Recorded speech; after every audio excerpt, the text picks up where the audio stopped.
அவர் விமர்சிச்சு உனக்கு போடுறதுக்கு. அப்ப எங்க போய் நிக்கிற நீ? சோ உங்க அப்பா வந்து அரசியல்ல இல்லாதவர் கிடையாது. அவரை வந்து விமர்சிச்சது, அவருக்கு பதில் சொன்னது. உங்க அப்பா அரசியல் இருந்தவர், முன்னாள் முதலமைச்சர், எல்லா ரைட்ஸும் இருக்கு. இங்க இருக்கிற ஒவ்வொரு ஓட்டு போடுற மக்களுக்கே இருக்கும்போது இப்ப இருக்கிற ஆளுங்கட்சிக்கு நிறையவே ரைட்ஸ் இருக்கு விமர்சிக்க. ஸோ அப்படி இருக்கும்போது அதை தான் பேசணும். நீ என்னன்னா எப்ப பாரு பெண்கள் ஒண்ணு என்ன பண்றீங்க, அடுத்தவன் மனைவியை அடையறதுக்கு ஆசைப்படுறீங்க, கேவலம். புரியுதா? அதை இல்லைன்னா பால் டாயில குடிக்கிறீங்க. ஓகேவா? இன்னொன்னு அடுத்தவன் பொண்ணு, இத்தனைக்கும் கல்யாணம் பண்ணி ஓகேவா வீட்டுல வந்து ஒய்ஃபை வச்சுக்கிட்டு இந்த வேலையெல்லாம் கேவலம் பார்த்துட்டு இருக்க. லைக் போடுற ஒரு துணை முதலமைச்சரா இருந்துகிட்டு நீ போட்ட லைக் இருக்கு பத்தியா, அது இங்க எங்க அக்கா தங்கச்சி எல்லாம் மேல இருக்க சொல்றதுக்கே கேவலமா இருக்கு. என்ன பார்த்து நீ போட்ட ரீபோஸ்ட். சோ இதெல்லாம் வந்து நாட்டுல அவ்வளவு பிரச்சனை இருக்கும் போது உனக்கு எப்படி தோணுது அதெல்லாம்? அப்போ இந்த எச்சக்கல புத்தி அவனுக்கு மட்டும் கிடையாது. இந்த தானோஸ், இந்த பிளாக் பேந்தர், இந்த நாய்ங்க எல்லாருக்கும் சேம் புத்தி தான், சேம் எச்சக்கல புத்தி தான். இங்க மேல இருப்பாங்க. என்ன பாரு, இவ்வளவு பைக்ல இவ்வளவு பசங்க இருக்கும், பையங்க இருக்கிறாங்க, யாரையுமே ட்ராக் பண்ணி எந்த ஒரு இதுவும் போட மாட்டாங்க. இங்க லேடிஸ் அக்கௌண்ட் எது எதுவோ அதை தேடி பிடிச்சு கரெக்ட் இது போடுறது. இன்னொன்னு என்னன்னா ப்ரோ, நல்லா வந்து பாக்கணும் அவங்க வந்திருக்கு அந்த அதுதான் சட்டசபையில அத்தனை பேர் இருக்காங்க, அதெல்லாம் விட்டுட்டான். சரியா? தலைவரோட ஒய்ஃபுக்கு போயிட்டான். அதேதான் இவனும் ஒண்ணு கரெக்ட்.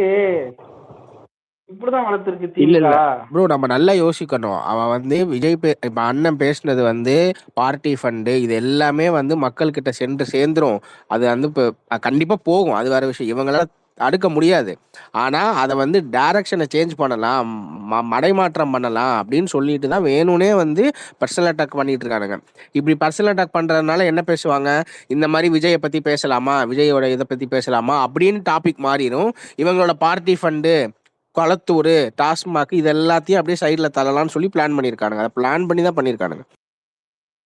இல்ல இது இப்ப கிடையாது, எப்பயுமே நம்ம கட்சி சேர்ந்த பெண்களை இது பண்றது, இல்ல இங்க நம்ம ஸ்பேஸ்ல பெண்கள் பேசினாங்க பண்றது, பெண் அமைச்சர்கள் வந்து அவங்கள வந்துட்டு கீர்த்தனாவா இருக்கட்டும், அவங்க பல்லவியா இருக்கட்டும், அவங்கள வந்து தப்பா பேசுறது, இந்த மாதிரி வந்துட்டு நம்ம கட்சியை சார்ந்தவங்களை ஏதாவது வந்து இது பண்ணணும்னா பெண்களை தான். இப்ப வந்துட்டு இன்னும் வந்து இந்த கட்சியை வந்து இது பண்ணிடணும்ன்றத, பெண்கள் பாதுகாப்பு இல்லைன்றத வந்து, அதுவும் என்ன அவங்க கட்சி தொண்டர்களே இவங்களே ஆட்சி செய்யறாங்க, இவங்க கிட்ட இருந்து நம்ம இந்த பெண்களை காப்பாற்றணும், சிங்கப்படை பெண்கள்ட்டு அந்த போலீஸ்க்கே பாதுகாப்பு இல்ல, இப்படி இப்படி இப்படி பெண்களை வந்து இழுத்து இழுத்து வந்துட்டு இதேதான் பேசுறாங்க.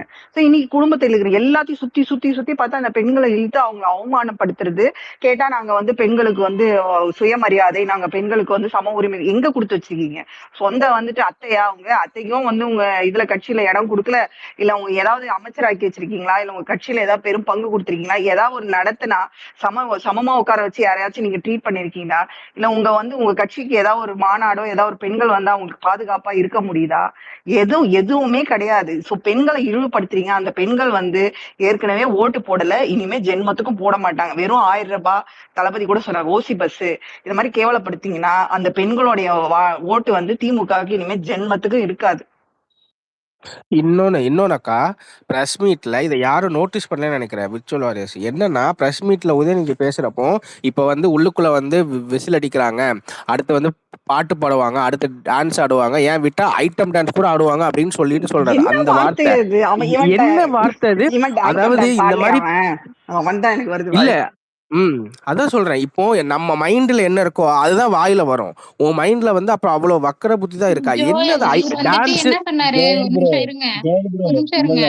இது எடப்பாடி வந்துட்டு முதலமைச்சரா இருக்கும்போது என்ன சொன்னாரு, இவர் போயிட்டு விட்டா எங்க போய் கூறுவாருன்னு தெரியாது அப்படின்ற மாதிரி ஒரு கேவலமான ஒரு வித்தியத்தை சொன்னாரு.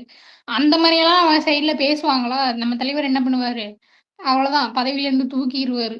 இவங்க எல்லாம் வந்துட்டு இவங்களோட டிஎன்ஏ அது, இவங்களுக்கு வளர்ந்ததே இந்த இதெல்லாம் சொல்லி சொல்லிதான் வளர்த்தாரு. கலைஞர் எல்லாம் பேசினதெல்லாம் நம்ம கேட்டிருப்போம், வீட்டுல சொல்லி கேட்டிருப்போம். இவங்களோட டிஎன்ஏவே அது, கட்சி வளர்க்கப்பட்ட விதமே அது. இவங்க வந்து ஒரு கேவலமானவாதிகள், ஆபாசவாதிகள். இவங்கெல்லாம் இவங்களுக்கும் ஆபாசத்துக்கும் வேறுபாடு கிடையாது, அதுவும் இதுவும் ஒண்ணு. இவங்களை வந்து ஏதாவது சொல்லிட்டா உடனே ஆபாசத்தை தான் கையில எடுப்பாங்க. இப்ப வந்துட்டு அவங்களுக்கு திருநனுக்கு தேள் கொட்டின மாதிரி இருக்கு. அதனால வந்துட்டு வேற எதுவும் சொல்ல முடியாது, இப்படி அட்டாக் தான் பண்ண முடியும், ஃபேமிலி அட்டாக் தான் பண்ண முடியும். அதனால அவங்க ஃபேமிலி அட்டாக் பண்றாங்க. இதே வந்துட்டு நம்ம எடுத்து ஒவ்வொன்றா எடுத்து வெளில போட்டோன்னா வந்துட்டு உடனே வந்துட்டு இவங்க விர்ச்சுவல் அபியூசர்ஸ் அப்படிலாம் சொல்லுவாங்க. இப்போ இவன் அபியூசர் தானே, இவனே ஒரு அபியூசர் தானே, இவன் நம்மளும் அபியூசர்னு சொல்றான். காலங்காலமா அபியூசரா இருந்தவனுக்கு தான் மற்றவங்களை அபியூசர்னு சொல்ல தோணும். அதனால வந்துட்டு நீயே ஒரு அபியூசர் தாண்டான்னு நம்ம சொல்லிட்டு போகணும். இல்ல என்னன்னா அதான் ரூபி ஐட்டம் டான்ஸ் சொல்றாங்க. இப்ப பாட்டு பாடுறாங்க, விசில் அடிக்கிறாங்க, டான்ஸ் ஆடுறாங்கன்னு சொல்றது. அது என்ன ஐட்டம் டான்ஸ்னா இப்ப எங்க சட்டமன்றத்துல கேர்ள்ஸ் அந்த வச்சு மாதிரி அப்ப பண்ண நீங்க வந்து முடியுமா? இவங்க ஆ, அமைச்சர்கள் வந்துட்டு ஒரு நிமிஷம் ஒரு குலுக்கி வச்ச நிமிஷம் கொக்கா கோலா போல அப்படின்லாம் ஐட்டம் சாங் போட்டு ஆடிட்டு இருந்தாங்கல்ல, அந்த குத்தாட்டம் ஞாபகத்துல போட்டாங்க. சொல்லியிருக்கிறாரு.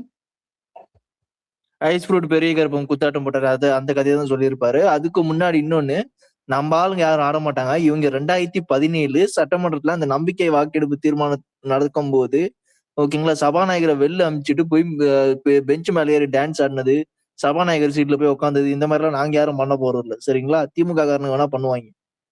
சட்டை கிழிச்சிட்டு வந்தது, தனபால வந்து அவரை வந்து புடிச்சு தள்ளி அவரை அவமானப்படுத்தினது, இது ஜெயலலிதா கான்ட்ராஸ்டா என்னன்னா, இந்த பக்கம் நம்ம இதுல வந்து ஆதவண்ணாவோ யாரோ ஒருத்தர் பேசினப்ப சொன்னாங்க, எங்க அண்ணன் வந்து நேத்தே சொல்லியிருந்தாரு, இன்னைக்கு அவர் எதிர்க்கட்சி தலைவர் வந்து பேச போறாரு, இது அவரோட முதல் உரை, அவருக்கு வந்து நம்ம டிஸ்டர்ப்லாம் பண்ண வேணாம், நீங்க எதுவும் பெருசா குறுக்கீடு பண்ணாதீங்கன்னு சொல்லிட்டு தான் வந்தாருன்னு சொல்லி மென்ஷன் பண்ணாங்க. தேவைப்படுற இடத்துல மட்டும் தான் அவங்க வந்து கிராஸ் பண்ணாங்க. மற்றபடி எந்த இடத்துலையும் குறுக்கீடு பண்ணல. இவ்வளவு நாகரீகமா, இவ்வளவு ஒழுக்கமா இந்த பக்கம் இருக்காங்க. அந்த பக்கம் வந்து எனக்கு அது சொல்ல தெரியல. அது அண்ணன் சொன்ன அந்த வார்த்தை தான், சாரின்னு சொல்லி ஒரு வார்த்தை சொன்னார்ல, அந்த வார்த்தை மாதிரி தான் இருக்காங்க. சபாநாயகர் வந்துட்டு நேத்தும் சொன்னாரு ஒருமையில் பேசக்கூடாது, நாகரிகமா பேசணும்னு. இன்னைக்கும் அதே தான் பின்பற்றாங்க. அதனால வந்துட்டு இவங்கள வந்து திருத்த வாய்ப்பே கிடையாது. இல்ல ரூபா சிஸ்டர், இவங்க வந்துட்டு இப்படியேதான் இருப்பாங்க. கடைசியில வந்துட்டு 2ஆம் இடம் இல்லாம 3ஆம் இடம் போறது அளவுக்கு இவங்களோட நிலை வரப்போகுது. இப்படியே பண்ணிட்டு இருங்க, எங்களுக்கு நல்லதுதான். அதான் ரூபா சிஸ்டர், ஒழுக்கத்துக்கும் திமுக காரனுக்கு ஏதாச்சும் சம்பந்தம் இருக்குதா? ஃபர்ஸ்ட் குடும்ப ஒழுக்கம்னு மட்டும் இல்ல, எந்த ஒழுக்கத்துக்கும் சரி, திமுக காரனுக்கும் ஒழுக்கத்துக்கும் ஏதாச்சும் சம்பந்தம் இருக்குதா? ஒரு நேஷனல் பிரைம் மினிஸ்டர்,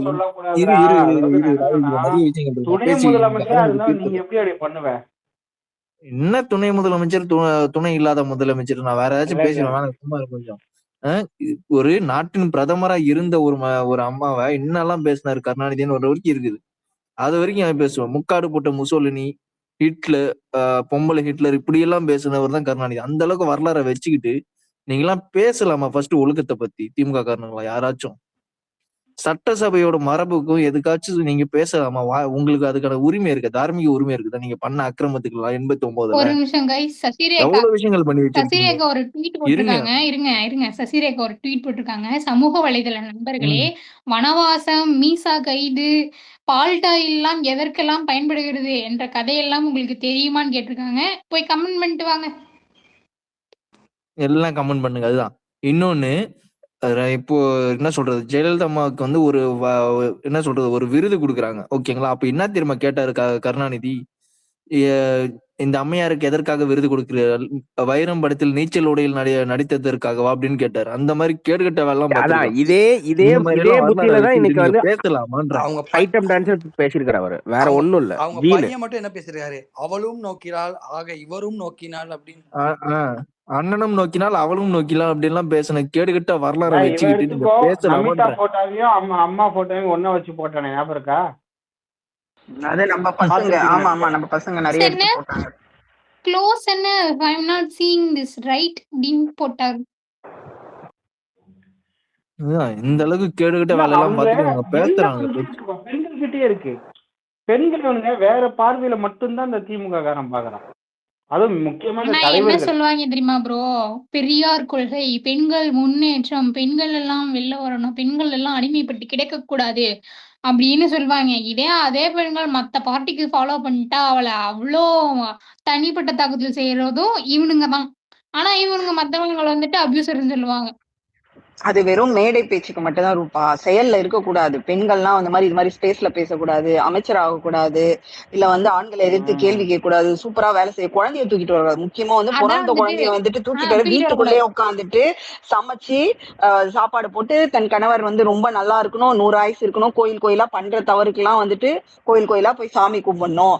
இல்ல இன்னொருத்தர் துபாய்க்கு வந்து எதுக்கு போறாரு, என்ன ரீட்வீட் போட்டாலும் எதையும் கேட்காம அமைதியா இருக்கணும். இன்னொருத்தருக்கு வந்து எத்தனை கல்யாணம் பண்ணாலும் அமைதியா இருக்கணும். பெண் பெண்கள்லாம் எதுக்குமே வாய் தரக்கூடாது. அதுவும் நம்ம ஓட்டு போட்ட பெண்களுக்கு வந்து 1000 ரூபாய் கொடுத்தாங்களா வாங்கிக்கோங்க, ஃப்ரீயா பஸ் போறீங்க வாங்கிக்கோங்க, கட்சியில எதிர்கேள்வி கேட்க கூடாது, புருஷன் குடிச்சு அழிஞ்சானா அதை பத்தி கேட்காதீங்க, எங்கேயா போய் கஷ்டப்படுங்க, ரோட்ல வந்து நின்னு கஷ்டப்படுங்க, எப்படியா போங்க, நாசமா போங்க, யாரும் கேட்க கூடாது, பெண்கள்லாம் அமைதியா இருக்கணும், அதுதான் இவங்களோடது. இது இப்படி மாத்தி பேச வச்சாரு பாருங்க தளபதி, அது தாங்கிக்க முடியல.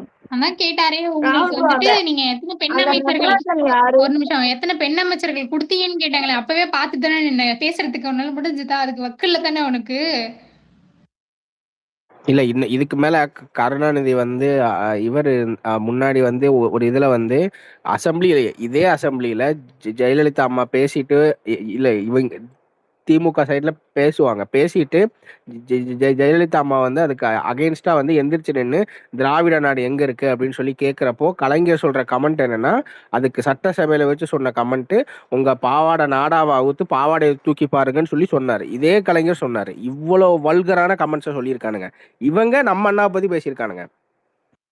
அதுக்கும் முன்னாடி வேற யாரோ ஒருத்தர் கேட்டதுக்கு அந்த பதில் சொல்லியிருக்காரு ப்ரோ. ஓகேங்களா? 40 அண்ணா இருக்கும்போது பண்ணிட்டு பிஜி ரொம்ப நேரமா கை தூக்கிட்டு இருக்காப்ல. அவர் முதல் கருத்து வச்சிருட்டோம், அதுக்கப்புறம் பேசுவோம்.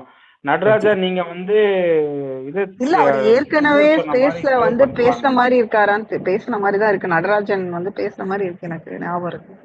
இல்ல இல்ல அவரு இப்போ லாக்க ஓபன் பண்ணிட்டாரு. நான் அக்செப்ட் பண்றேன் நடராஜன். பிஜிக்கு அப்புறம் நீங்க பேசுங்க. பேசுன மாதிரி தான் இருக்கு ஸ்பேஸ். இல்ல ராகுல் கொஞ்ச நேரத்துக்கு முன்னாடி சொன்னதுதான், அவங்க அப்பா வந்து பாலிடிக்ஸ்ல இருக்காரு, அசம்பிளில அவரை வந்து ப்ரோ வாய்ஸ் ஸ்லோவா கேக்குது ப்ரோ. தேங்க்யூ. இல்ல இல்ல பிஜி வாய்ஸே அவ்வளவுதான். நீ புதுசு நினைக்கிறேன். பிஜி வாய்ஸே அவ்வளவுதான். சைலண்டா இருங்க. சத்தமாவே சொல்றேன். இல்ல அதாவது அவங்க அப்பா வந்து பாலிடிக்ஸ்ல இருக்காரு, அவர் அசம்பிளில தேடினது வந்துட்டு பாலிடிக்ஸ் இருக்கு, அது ஓகே. ஆனா ஸ்ட்ரெயிட்டாவே வெளியே போயிட்டு அவரை பர்சனலா வந்துட்டு இந்த மாதிரி போட்டது வந்துட்டு, மில்டன் இருக்கான் தெரியுமா? அந்த மில்டன் இந்த ஒரு அவன் இந்த இந்திரகுமார் தேரடி, இந்த மாத்தூர் சத்யாலாம் ஒண்ணா சுத்துவாங்க. ஒரு 2 நாளைக்கு முன்னாடி அந்த ஜென்சி டிஎம்கே மீட்டிங்ல சிஎம் விஜய் வீட்ல நான் ஆள் வச்சிருக்கேன், அவரோட ஆஃபீஸ்ல நான் ஆள் வச்சிருக்கேன், எங்க 3வது ஒரு இடம் சொல்லி அங்க ஆள் வச்சிருக்கேன்னு சொல்லி மில்டன் பேசுனது இது. நீ என்ன வேலை பார்த்துட்டு இருக்க? நீ எதுக்கு நீ அவர் வீட்ல நீ வந்து ஆள் வச்சிருக்க? நீ நீ இப்ப தெரியுதா? இந்த கும்பல் உதயநிதி, இந்த மில்டன், இந்த மாத்தூர் சத்யா இவனுங்கெல்லாம் என்ன வேலை பார்த்துட்டு இருக்காங்க? இந்த ஜென்சி கூட்டத்திலயும் இவனுங்க இதை தான் பேசிட்டு இருக்கானுங்க. அடுத்தவன் வீட்ல அவன் பொண்டாட்டி என்ன பண்றான், அவன் பிள்ளைகள் என்ன பண்ணுது, இவனுங்களை தான் வந்துட்டு நீ அசம்பிளில இது விட்டு எதிர்கட்சின்னு மரியாதை கொடுத்து இதெல்லாம் பேசுறது வந்துட்டு எவ்வளவு பெரிய ஒரு அசிங்கம் தெரியுமா? தமிழ்நாடு மக்களுக்கு தான் இது அசிங்கம். இவனுங்களுக்கெல்லாம் இத்தனை நாள் நீங்க விட்டு வச்சது, இவனுங்க இத்தனை நாள் வந்து ஆட்சி செஞ்சது இந்த லட்சணத்துல தான் இருந்திருக்கு. இதுக்கு அப்புறமும் வந்துட்டு தூக்கிட்டு பிள்ளைகளுக்கு பாதுகாப்பு இல்லை, பெண்களுக்கு பாதுகாப்பு இல்லைன்னா இவன் சிஎம் வீட்லயே நான் ஆள் போட்டிருக்கேங்கிறான் ஒருத்தன். இது ஜென்சி டிஎம்கே யார் சொன்னது? யாரு? அந்த மில்டன். அவன் தான் சொன்னான். இதுல வந்துட்டு இவனுங்க பேசுறது, இவனுங்க நடந்ததெல்லாம் பெரிய யோக்கிய சிகாமணி மாதிரி பேசிக்கிருவானுங்க, இது செஞ்சுக்கிருவானுங்க. இவனுங்கெல்லாம் உருப்பட போறதும் கிடையாது, விளங்க போறதும் கிடையாது. பார்த்துக்கோங்க, கொண்டு போய் எங்கேயாவது ஒரு பைத்தியகார ஹாஸ்பிட்டல் தான் சேர்த்துடணும் மொத்தம். இல்ல தெரிஞ்சிருவாங்க. நம்ம அண்ணன் வந்து ஒவ்வொரு லிஸ்ட் போட்டுட்டு இருக்காரு, ஒவ்வொருத்தரா உள்ளத்துக்கு உள்ள போட தான் போறாங்க, பார்ப்போம். இல்ல அவரு வந்துட்டு பேசு நீங்க தான் சொன்னீங்க, பேசுனா இருந்து கேட்கணும். அவரு கொஞ்சம் சத்தமா தான் பேசுவாரு. ஏன்னா நீ எல்லாம் கத்தி கூப்பாடு போட்டு உக்காருன்னு சொன்னா உட்கார மாட்டீங்க. சபாநாயகர் நேத்து வந்து சொல்றாரு, நான் எந்திரிச்சு நின்னா எல்லாம் உட்காரணும்னு சொல்றாரு. எல்லாருமே உட்கார்ந்துருக்கணும். ஏன் உட்காரல? நீங்க தான் 75 வருஷம் கட்சி, பாரம்பரியமிக்க கட்சி, எங்களுக்கு சபை நாகரிகம் தெரியும், நான் அடக்கம் தெரியும், எல்லாத்தையும் நாங்க அடக்கிக்கிட்டு இருப்போம் அப்படின்னு சொன்ன ஆட்கள் தானே நீங்க. சரி, புதுசா வந்திருக்காங்க டிவிக்கு, அவங்க கொஞ்சம் முன்ன பின்ன இருக்கலாம்னு வச்சுக்கோங்க ஒரு பேச்சுக்கு. ஏன் உங்களுக்கு எங்க போச்சு? நீங்க தானே சொன்னீங்க நாங்க தான் சீனியர் மண்ணாங்கட்டின்னு சொல்லி. நீ உட்கார வேண்டியதானே சபாநாயகர் வந்து சொன்னா? இல்ல உட்கார மாட்டீங்கல்ல. ஒருத்தர் ஓடி வந்திருக்காரு குறுக்க, அந்த ஆளு இருக்கிற சைஸ் ஓடி வந்தாருன்னு கால் கை உடஞ்சிட போகுது. அவர் பேர் அகஸ்டினா ஆஸ்டினா? இதெல்லாம் தேவையா? இதெல்லாம் என்ன ரவுடித்தனமா? இருக்கலாம் இன்னும் பாத்தீங்கன்னா இவனுங்க அசிங்கப்பட்டு இது பண்ற ஒளிஞ்சு போறதுக்கு தான் இவனுங்க ரெடியா இருக்கானுங்க. அடுத்தவன் பெட்ரூமை நீ என்னைக்கு எட்டி பார்க்கறத நீ விடுறியோ, இது டிஎம்கே மொத்தத்துக்கும் சொல்றதுதான். என்னைக்கு நீ விடுறியோ அன்னைக்குதான் நீ உன்னை வந்து மனுஷன் இல்ல, ஒரு உயிருள்ள ஜீவனே ஒத்துக்குருவாங்க. அது வரைக்கும் நீ எல்லாம் ஒரு கட்டுமரம் தான். முடிஞ்சிருச்சு. ஓகே, கண்டிப்பா பண்ணுங்க. சொல்லுங்க நடராஜன். இன்னைக்கு ஆக்சுவலா சட்டசபை நடவடிக்கையில ரொம்ப பார்த்து நல்லா இருந்ததுன்னு சொல்லக்கூடியது என்னன்னா, முதல்வர் விஜய் அவர் என்ன சொன்னார்னா, இந்த அரசுக்கு வர வேண்டிய வருமானத்துல நாங்க ஒரு பைசா கூட கை வைக்க மாட்டோம். யாராவது கை வச்சிருந்தா அதை நாங்க திருப்பி மீட்போம், அவங்களுக்கு எதிராக நடவடிக்கை எடுப்போம், யாரெல்லாம் தொட்டு இருந்தாங்களோ அவங்க மேல நடவடிக்கை எடுப்போம். சாரி, ஒரே நிமிஷம். போஸ்ட் இது ரீகனெக்ஷன் காமிக்குது. ஜஸ்ட் ஃபார் இன்ஃபர்மேஷன் கண்டினியூ பண்ணுங்க. சாரி. இது இந்த பாயிண்ட் ஒன்று. ரெண்டாவது பாயிண்ட் என்னன்னா, இந்த பார்ட்டி ஃபண்ட் அப்படின்னு அவங்க சொன்ன உடனே தான் அவங்களுக்கு ஒரு சலசலப்பு ஏற்பட்டு ஒரு சின்ன சலசலப்பு ஏற்பட்டது. இந்த பார்ட்டி ஃபண்ட் அப்படின்னா அந்த நான் பேப்பர்ல படிச்ச வரைக்கும்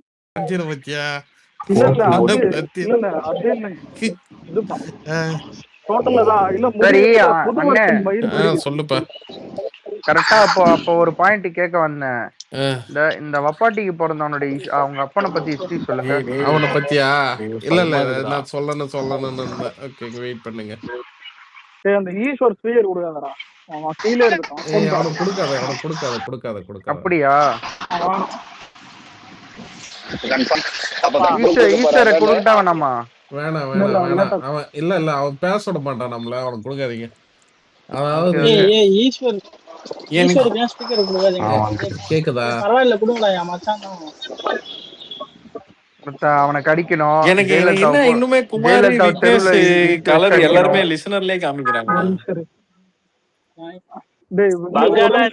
இல்ல விக்னேஷ் ப்ரோ போஸ்ட் வந்து ரீகனெக்ட் பண்ணா ஸ்பேஸ் எண்ட் ஆகுதுடா. மயிர அப்டேட் வச்சிருக்கானே. இல்லடா, நான் இங்க ஸ்பேஸ் போட்டேன். இல்ல நீ வச்சிருக்க உங்களுக்கு தெரியும். உங்களுக்கு கரெக்ட்டா தான் நீ வச்சிருக்கிறதும் தெரியும். இன்னொன்னு புதுசா அப்டேட் பண்ணேன்டா. ஓகேவா? சரின்னு சொல்லிட்டு நான் போட்டேன். அதுலயும் ஒரு பாலிடிக்ஸ் பண்றேன். சரி விடுங்க. இல்ல ஒரு நிமிஷம் ரேவந்த் பார்த்து ஸ்பீக்கர் விடுங்க. அவ்வளவுதான். ஒரு நிமிஷம். அலெக்ஸ் ஐபோன் வாங்க. வாடா காசு கொடு. வாடா 1 லட்சத்தை கிரெடிட் பண்ணிடுவோம். எப்படி சொல்ற? காசு குடுறா அப்போ. 1 லட்சம் வாங்குறோம் ப்ரோ. 1 லட்சம் ரூபாய் கொடு.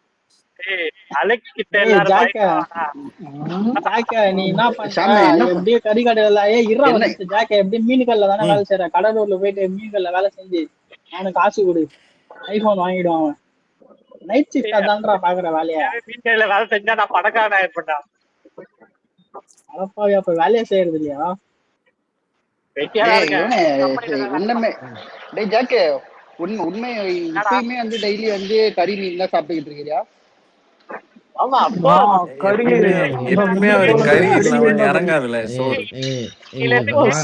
இதெல்லாம் ஒரு பெருமையா சொல்லி 100 ரூபா கொடுத்தா கறி பிரியாணி கிடையாது. 100 ரூபாடா. ஓகேவா? ஆனா இன்னைக்கும் வந்து பாத்தீங்கன்னா நம்ம கறி சாப்பிட்டா அவன் வந்து சீமான் மாதிரி அவன் அத ஒரு பெருமையா சொல்லிக்கிட்டு எத்தனை வருஷம், கிட்டத்தட்ட 3 வருஷமா சொல்றேடா இந்த மாதிரி. நான்வெஜ் சாப்பிட்டா கேக்குதா? நான் பேசுறது கேக்குதா?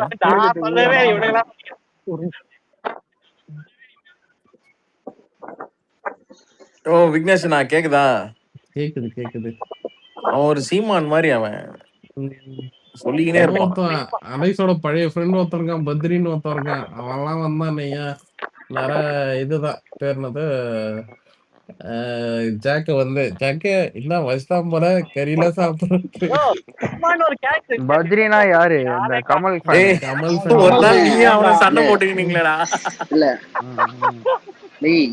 இங்க பாரு, அவன் வந்து உன் கண்ணுக்கு சீமான் மாதிரி தெரியறான். ஆனா நீ என் கண்ணுக்கு எப்படி தெரியுமா தெரியற? சின்னம்மா மாதிரி தெரியற.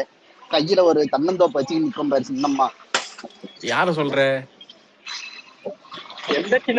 சின்னம்மாடா. சசி. சரி, தன்னந்தோப்ப சொல்றேன் நானு. விஷ்ணு வரணும், சசி வரணும். சசிகலாவை தெரியலன்னு சொல்ற. தமிழ்நாட்டுல இருந்துட்டு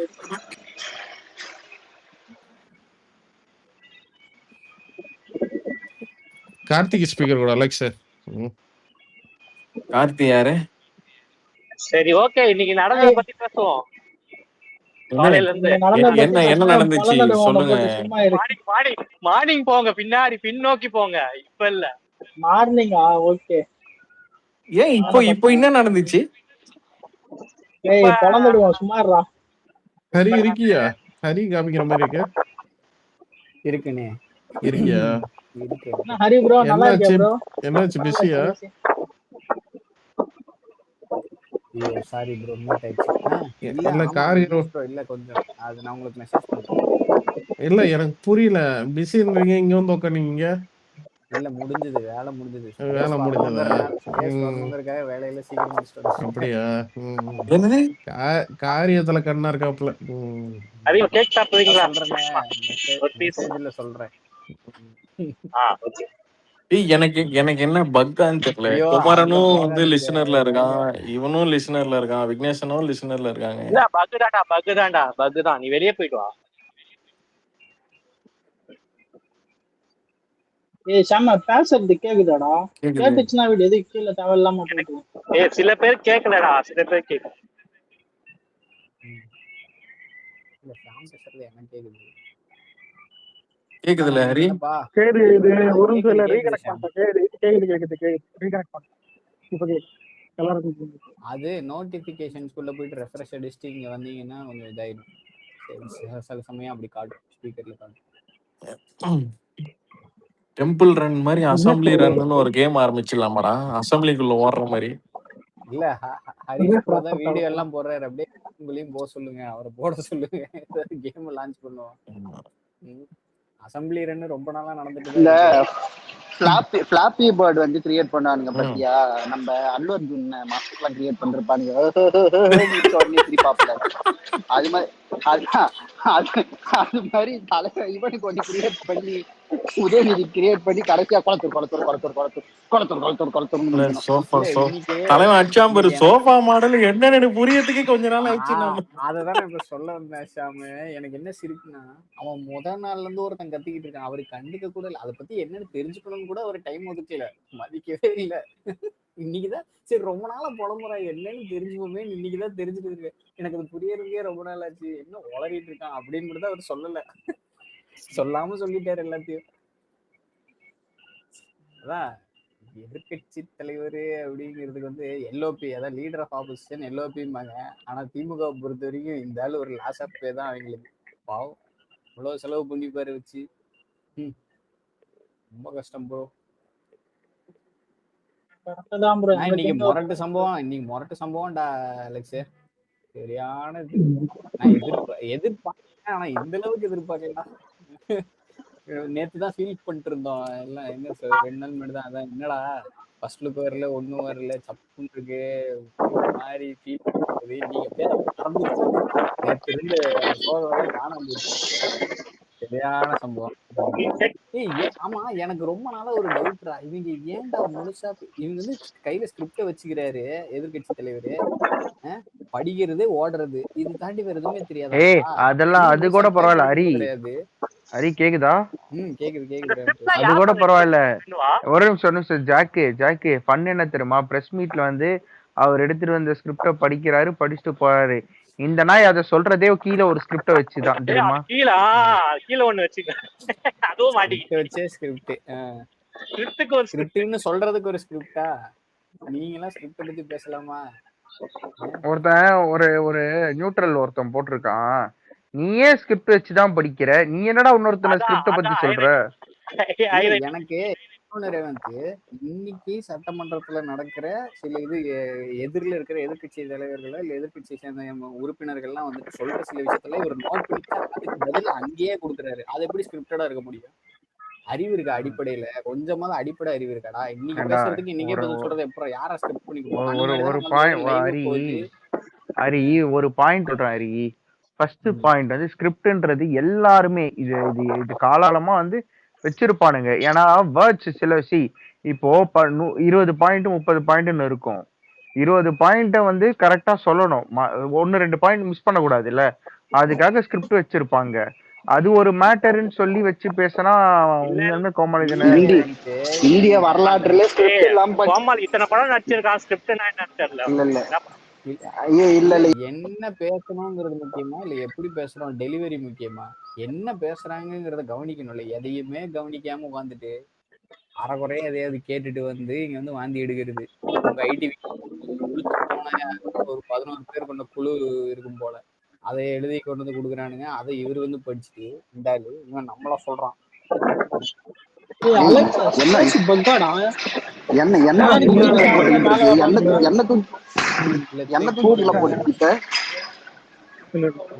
தூக்கி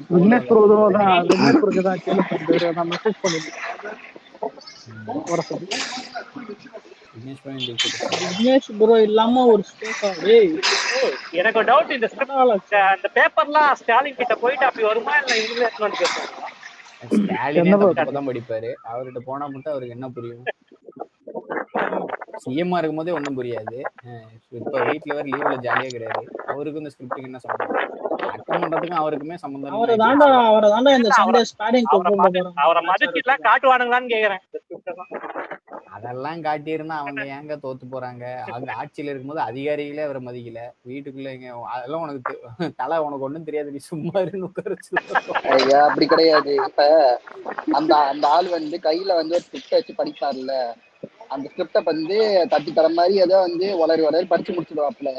இப்ப நீங்க படிச்சீங்கல்ல, அதுக்கு மீனிங் சொல்லுங்க அப்படின்னு போய் கேட்டேன்னு வச்சுக்கோங்களேன், அவ்வளவுதான் தலைவன் முடிஞ்சது. பழமொழி சொன்னா அனுபவிக்கணும், ஆராயக்கூடாதுன்ட்டு போயிடுவார. இல்லைங்க, எனக்கு என்ன புரியலன்னா, பேப்பர் இல்லாம படிக்கிற ஒரு சிஎம் காட்டுங்க சட்டமன்றத்துல, நான் ஒத்துக்கிறேன். பேப்பர் எந்த சிஎம் கையில இல்ல, இதுக்கு முன்னாடி இருந்த சிஎம் எந்த சிஎம் கையில பேப்பர் இல்லாம இந்த மாதிரி படிச்சாங்க? இல்ல நல்லா பேசுனாதான் நல்லா ஆட்சி செய்ய முடியுமா? அது எனக்கு புரியல. எனக்கு பேசுறதுங்கிறது ஒரு பேச்சு, ஒரு இது ஒவ்வொருத்தருக்கும் ஒவ்வொரு இது இருக்கும், ஒரு ஒரு இது இருக்கும், ஸ்டைல் இருக்கும். அதுதான் எனக்கு புரியல. ஸ்பீச் டெலிவரி எப்படி இருக்கு அதெல்லாம் அது மக்களுக்கும் அவருக்கும் இருக்கிற பிரச்சனை. டெலிவரி சரியில்லைன்னா அது மக்களுக்கும் அவருக்கும் நடுவில் இருக்கிற லிங்க்ல ப்ராப்ளம் இருக்கலாம். அது மக்களே அப்படி நினைக்கல. நீ உங்களுக்கு என்ன அதுல சரி, அவருக்கு தெளிவா அப்படியே கோர்வையா வந்துட்டு சிலப்பதிகாரம் மாதிரி அப்படியே பேசிட்டாருன்னா மட்டும் நீங்க எதுக்காம அமைதி உட்காந்துட போறீங்களா என்ன? ஆக்கப்பூர்வமா நீங்க கிழிச்சு தள்ளிடுவீங்களா? எப்படின்னு ஏதோ ஒரு குத்தம் சொல்ல போற. அவர் போட்டு வந்த கோர்ட்ல ஆரம்பிச்சு அவர் பேசுற பேச்சுல இருந்து எல்லாத்துலயும் உனக்கு பிரச்சனை இருக்கு.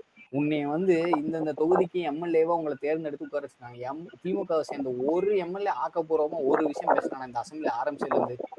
ஒருத்தம் பேசியிருப்பானா என் தொகுதி மக்களுக்கு இந்த பிரச்சனை இருக்கு? மற்ற கட்சியை சேர்ந்த எதிர்கட்சியில இருக்கிற மத்தவங்க எல்லாம் நமக்கு ஆதரவு தெரிவிக்காத கட்சிகள், உதாரணத்துக்கு சௌமியா அன்புமணி மேடம் எல்லாம் பேசுறாங்க. அவங்க தொகுதி மக்கள் பிரச்சனை வந்து பேசுறாங்க, தமிழ்நாட்டில் இருக்கிற மேஜர் இஷ்யூஸா அட்ரஸ் பண்றாங்க. நீ இந்த மேகதாது அணைக்கு கொடுக்கும் போது கூட அதுல மட்டும்தான் நீங்க ஆக்கப்பூர்வமா ஒரு விஷயம் சொன்னீங்க, எங்களோட ஆதரவை நாங்க வந்து தெரிவிக்கிறோம் கொடுக்குறோம் அப்படின்னு சொன்னீங்க.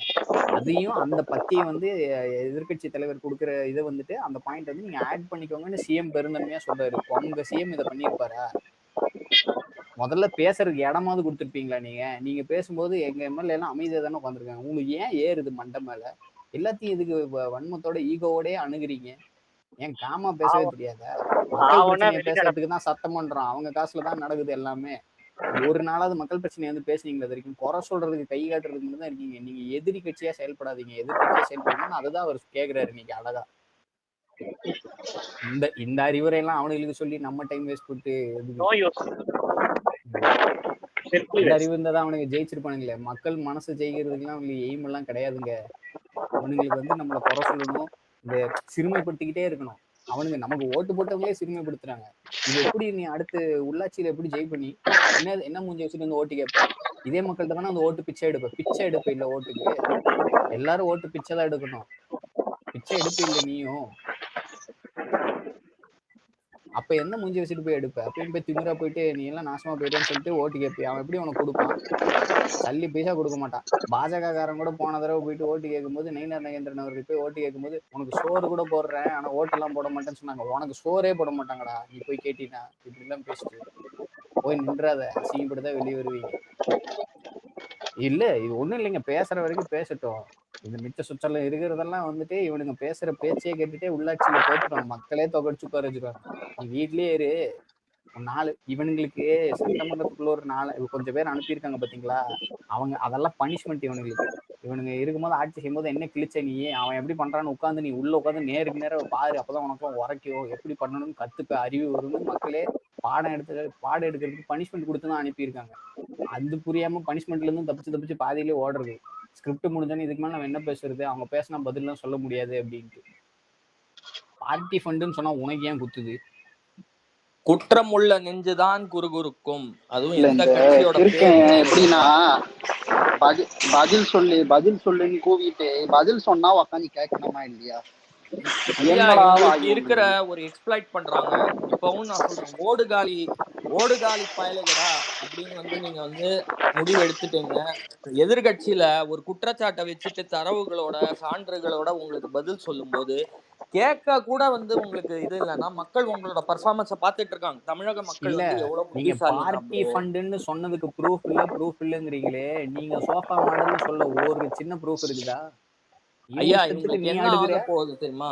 இல்ல மெயினா இப்ப நம்ம சைடு குற்றச்சாட்டு இருக்குன்னு சொல்றாங்கன்னா பாயிண்ட் இல்லாம சொல்ல மாட்டாங்க. மோரோவர் அதுக்கு ப்ரூஃப் என்ன ப்ரூஃப்னு கேக்குறியே, போய் கேளு.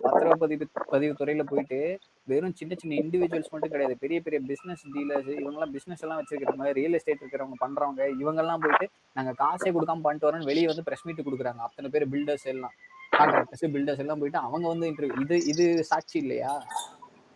எங்களுக்கு எதிராக நாங்க சோஃபா கொடுத்தோம். பிரதர், இவங்களோட எதிர்கட்சி பர்ஃபார்மன்ஸை பார்த்துட்டு இப்ப அதிமுக எதிர்கட்சியில உட்காந்துச்சுல, எதிர்கட்சியா நீ என்னத்த கிழிச்சேன்னு திருப்பி ஆட்சி அதிகாரத்துல உட்காரணும்னு கேக்குறாங்க மக்கள். அதே மாதிரி எதிர்கட்சியா உன்னால ஆக்கப்பூர்வமா ஒரு விவாதத்துல கூட இருந்து கேட்க முடியாது. பார்ட்டி ஃபண்டுங்கிற வார்த்தைக்கு ட்ரிகர் ஆகுது. மாண்புமிகு ஸ்பீக்கர் என்ன சொல்றாரு, நீங்க அவர் உரைய முடிச்சுட்டு, முதல்வரோட உரைய முடிச்சுட்டு உங்களுக்கு நேரம் அளிக்கப்படும், நீங்க குறிப்புகளை எடுத்து உங்களுக்கு என்ன பிரச்சனைதோ நமக்குள்ளேயே பிரதர் ஜாக் டேனியல்ஸ், உங்க மைக் ரொம்ப சத்தம் வருது, கேட்க முடியல. இல்ல அதாவது அவரே சொல்றாரு, குறிப்பு எடுத்துட்டு அதுல என்ன பிரச்சனைன்னு சுட்டி காட்டுங்க. இப்ப நம்மளே இங்கக்குள்ள பேசிக்கிட்டு இருக்கோம்ல, ஒத்தொத்தருக்கு வழி விட்டுக்கிட்டு அவைத்தலைவரை பார்த்து பேசி அந்த ஒரு முதிர்ச்சி நம்ம பசங்க மத்தியிலேயே இருக்கும்போது தேர்ந்தெடுக்கப்பட்டு நீ சட்டசபைக்கு அனுப்பப்படுற வேஸ்ட் தான். மக்கள் இப்ப பாக்குறாங்க பாத்தீங்களா, மக்களே இவங்களை எம்எல்ஏ ஆக்குன அழகுக்கு இவங்க சட்டசபையில கூட உட்காந்து உங்க தொகுதி பிரச்சனைகள் உங்களோட நலன் கருதி அவங்க எதுவும் பேசுறதுக்கு தயாரா இல்லை. போயிட்டு 5 நிமிஷம் ஒர்க் ஃப்ரம் ஹோம்னு சொன்னாங்களே, ஹார்ட்லி ஒர்க்கிங் பீப்புள் இவங்க. 5 நிமிஷம் ஆபீஸுக்கு போயிட்டு திருப்பி வீட்டுக்கு வர லக்ஸரி வச்சிருக்கிற ஆளுங்க. அதாவது நம்மளோட சுமை என்ன தெரியுமா ஹரி, நம்ம ஆளுங்கட்சிங்கிறதுனால அவங்க எதிர்கட்சி குற்றச்சாட்டு வைக்கும் போதெல்லாம் நம்மளால வெளிநடப்பு செய்ய முடியாது. நம்ம உட்காந்து பொறுமையா கேட்டு எல்லா குறிப்பும் எடுத்துட்டு தரவுகளோட சான்றுகளோட பதில் கொடுக்கணும். ஆனா இவங்க ஆக்கப்பூர்வமா கன்ஸ்ட்ரக்டிவா கிரிட்டிசிசம் இருக்கா சொல்லுங்க, பிரச்சனைகள் இருக்கா, பர்ஃபார்மன்ஸ் பண்றாருன்னா அசெம்பிளில நாங்க திமுக, எங்களை அடிச்சா நாங்க திருப்பி தாங்க மாட்டேன், எந்த கொம்பனாலையும் திமுகவை அசைச்சிட முடியாது, இதெல்லாம் சினிமா டைலாக் இல்லையா? இதெல்லாம் சினிமா டைலாகா இல்லையா? இது உங்களுக்கு இந்த பர்ஃபார்மேட்டிவ் வசனமா இல்லையா? அவர் கட்சத்தி வென்றாலே திமுகவினர் இந்த சபையை விட்டு வெளிநடப்பு செய்கின்றனர் அப்படின்னு ஜெயலலிதா அம்மையார் பேசினாங்கல்ல. அதே மாதிரி பார்ட்டி ஃபண்டுன்னு சொன்னாலே எந்த பார்ட்டின்னு சொல்லலையே. ஆமையா நீங்க வாங்கினீங்க. சின்ன ஷோரூம் வச்சிருக்கிறவன் பெரிய தொழிலதிபர் வரைக்கும் எல்லார்கிட்டயுமே ஒரு சதவீதத்தை வாங்கிட்டு தான் நீங்க இங்க தொழில நடத்தி இருக்கீங்க. பிரதர், இங்க அந்த எத்தனை காலம்தான் ஏமாத்துவார் சொல்லி ஒரு பாட்டுல போய் ஒரு ஷோரூமுக்கு ஒரு ஸ்லிப்பை கிழிச்சிட்டு நாங்க இந்த கட்சியில இருந்து வரோம் காசு கொடுங்கன்னு கேட்பாங்க. அந்த மாதிரி இவங்க பண்ணியிருக்காங்க. எல்லா ஷோரூம்ல, எல்லா கடைகள்ல பெரிய பெரிய தொழிலதிபர் கிட்ட ஷேர் கேட்கறது, அப்புறம் எல்லா துறைகள்ல இருந்து சிஸ்டமேட்டிக்கா கொள்ள அடிக்கிறது. வெள்ள அறிக்கையில தெளிவா சொல்லி இருக்கிறாங்க. 55,000 கோடி வரைக்கும் லீக்கேஜஸ்னா நார்மலா வரக்கூடிய வருவாயிலேருந்து நீங்க அடிச்சிருக்கிறீங்க. புதுசா முதலீடு இல்ல. கீர்த்தனா அமைச்சர் என்ன சொல்றாங்க, 25 ப்ராஜெக்ட், 3 லட்சம் கோடி, 2 லட்சம் வேலை வாய்ப்புகள் எல்லாமே இழக்கப்பட்டது. ஏன் 7 மாநிலத்துக்கு போயிடுச்சு. இவங்க மேல வைக்கிற இன்னைக்கு பல குற்றச்சாட்டுகள் வைக்கிறாரு, ஆதாரமற்று வைக்கிறாரு, அப்படி இப்படின்னு கொந்தளிக்க தெரியுது இல்ல உதயநிதிக்கு. நான் ஒரே ஒரு கேள்வி கேட்கிறேன். இருக்கிறதுலே இன்னைக்கு மிகப்பெரிய ஒரு விஷயம் இன்னைக்கு சொன்னாரு, அது உனக்கு பெருசா தெரியல. இன்னைக்கு கரூர் இஷ்யூல நீங்க இவ்வளவு கொடூரமா நடந்துகிட்டீங்க, அரசியல்ல இவ்வளவு கொடூரமா இருக்கணுமான்னு எனக்கு தோணுச்சு. நம்ம மேல இந்த பழியை போட்டாங்க அப்படின்னு சொல்லும்போது அதுதான் அங்க வைக்கப்பட்ட சட்டசபையில வைக்கப்பட்டதுக்கு இன்னைக்கு மிகப்பெரிய குற்றச்சாட்டு. அது உன்னை கொஞ்சம் கூட சீண்டல, அதுக்கு நீ பதிலே சொல்லல. ஏன் சொல்லல? அப்ப அது உண்மைன்னு ஒத்துக்கிறியா நீனு? அது உண்மைன்னு ஒத்துக்கிறியா நீ? அப்ப நீங்க தான் பண்ணி இருக்கிறீங்க. அதை பத்தி பேச சொல்லுங்க தைரியம் இருந்தா உதயநிதியா. இல்லைங்க எங்க மேல தப்பு இல்ல, அவர் பொய் சொல்றாருன்னு சொல்ல சொல்லு. மத்ததுக்கெல்லாம் துள்ளி உதிச்சுட்டு வந்து சொல்லு. ஏன்னா மத்ததுக்கெல்லாம் ஆதாரத்தை அழிக்க முடியும். இதுக்கு வந்து எல்லாத்துக்கும் ஆதாரம் இருக்கு, இது சுப்ரீம் கோர்ட்ல இருக்கு, நீ பேசினா மாட்டிப்பீங்கன்னு உங்களுக்கு தெரியும். மத்ததெல்லாம் இத்தனை நாள் ஏமாத்துன மாதிரி ஏமாத்தி மூடி மறைச்சிடலான்னு பிளான் பண்ணீங்க. இதுதானே இன்னைக்கு வைக்கப்பட்டதுல மிகப்பெரிய ஒரு குற்றச்சாட்டு. நீ சொல்ற உன் வழியிலே நான் வரேன், அதுதான் உண்மைன்னு வச்சுக்கோங்க. அதுதான் உண்மை. அவருக்கு எல்லா இடத்துலயுமே வந்துட்டு தளபதி விஜய் அவர்கள் வந்துட்டு தாவேக கட்சி தலைவரா இருக்கும்போது எலெக்ஷன் கேம்பெயின்ல எல்லாம் கூட இதை பகிரங்கமா அவரால் மேடையில சொல்ல முடியுது. ஏன்னா மனசுல வழியில கயம் இல்ல, மடியில கனம் இல்ல, வழியில பயம் இல்லைன்னு அவர் தைரியமா அதை மக்கள் முன்னாடி முன்வைக்கிறாரு. இங்க வந்து சொன்ன டைம்ல வந்து நின்னதை விட நான் எந்த தப்புமே பண்ணல அவர் அப்படின்னு ஒரு முதல் strong ஆ நீதி நம்புறாரு. He Aayog believes, he meeting knows. போகும்போது அந்த பையனுக்கு பயம் இல்லைங்கிற மாதிரி அததான் சொல்றேங்க, அததான் சொல்றேன். அவர் மேல பயம். அப்ப அதுதானே இன்னைக்கு 41 உயிர் இறந்ததுக்கு உங்களோட அட்மினிஸ்ட்ரேஷனுக்கு கீழே தான் இது நடந்திருக்கு. புரியுதா? அது அந்த குற்றச்சாட்டு உங்க மேல இருக்கிறாரு. 41 உயிர் போனதுக்கு நீங்க தான்ங்கிறாரு. அது உங்களுக்கு பெருசா தெரியல. நீங்க பணத்தை அடிச்சிட்டீங்கன்னு சொல்லும் போதுதான் உங்களுக்கு குறையுதுன்னா எங்கேயோ நீங்க சைக்கலாஜிக்கலா நீங்களே தவறான பர்சனா தான் இருக்கிறீங்கன்னு அர்த்தம். ஐயா, நான் எல்லாருமே மறுபடியும் கரூரை பத்தி ஒரே ஒரு கேள்விதான் அவங்க கிட்ட முன் வச்சேன். அந்த கூட்டத்துல வந்தது முழுவதும் தாவேகாவோட ஆதரவாளர்களா, தாவேகா நிர்வாகிகள் மட்டுமா, விஜய் ரசிகர்கள் மட்டுமா, பொதுமக்களும் கலந்துகிட்டாங்க. யாரா வேணா இருக்கட்டும் சிட் ப்ரோ, நம்ம பொதுமக்கள் அவ்வளவு டீப்பா கலந்துகிட்டாங்க. எல்லாம் அந்த போக வேணாம். வார்த்தை நீங்க பொதுமக்கள்னா எல்லாரையும் குறிப்பிடும். அவங்க வரிப்பணம் கட்டுறாங்களா இல்லையா, வரிப்பணம் கட்டுறதுல அந்த மக்களுக்கு நீ பந்தோபஸ்து, பாதுகாப்பு, கொஞ்சம் ஏற்பாடு, அதாவது நாங்க அப்ப ஒரு சிறிய கட்சி தான், ஒரு கட்சியால எவ்வளவு ஏற்பாடுகள் செய்ய முடியுமோ செய்தோம். உங்களோட ஒத்துழைப்பை எஸ்ஓபி பிரகாரம் நாங்க கேட்டோம்ல. ஒத்துழைப்புன்னா உங்க கார்பரேஷன். நாங்க என்ன சொல்றோம், மத்த அதிமுகவுக்கு எல்லாம் உதவுனீங்களே, போதுமான அளவுக்கு பந்தோபஸ்து. we were set up to fail in Karur. It was a systematic conspiracy தான் நான் சொல்லுவேன். அதாவது after that we were reduced in numbers to 5,000. every crowdல 5,000க்கு மேல நம்மளால வச்சுக்க முடியல. அது நல்லதுன்னு வைங்க. ஏன்னா வந்து நம்மளுக்கு எங்கேயும் கிரௌட காட்டி ப்ரூவ் பண்ணணுங்கிற அவசியம் வந்து கிடையவே கிடையாது. நமக்கு வாக்குகளே அது தெரிவிச்சிருச்சு. அதாவது எங்களுக்கு வந்த கூட்டங்கள் 20,000 5,000. ஆனா எங்களுக்கு வந்த வாக்குகள் 1.75 கோடி. அப்போ நீங்க கூட்ட கட்டுப்பாடு வைக்கலன்னா இங்க வந்து எக்கச்சக்கமா எல்லாமே மாநாடு ஃபார்மேட்ல. தூத்துக்குடியே பெரிய ஒரு எக்ஸாம்பிள். ஓட்டா மாறுமா இல்ல சிட் ப்ரோ, இவங்க வந்து நீங்க நல்லா கவனிச்சீங்கன்னா கரூரோட நிறுத்தல, கொளத்தூர்ல இதை திரும்பி ட்ரை பண்ணாங்க. அது